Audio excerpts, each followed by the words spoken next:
মাকে নিয়ে একটা গান গাবো, গানটি ধৈর্য সহকারে শুনবেন।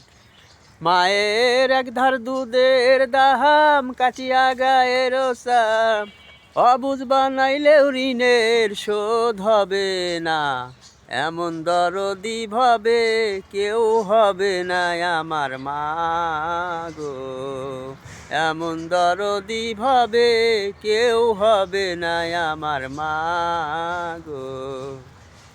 মাকে যারা ভালোবাসেন, আমার মনে হয় আমি ছোট একটা কথা বলবো, মানে যার মা বাপ বাইসে আছে তার পীরের পীরের কাছে মুরিদ না হইলেও চলে, কারণ মা বাপ যার বাইসে আছে আমার মনে হয় না যে তার পীর ধরা লাগবে। তার পীর তার মা বাপকে সে খেদমত করবে, তার আর পীরের কাছে যাওয়া লাগবে না। এটা আমার মনে হয়, এটা সত্য কথাই বলছি।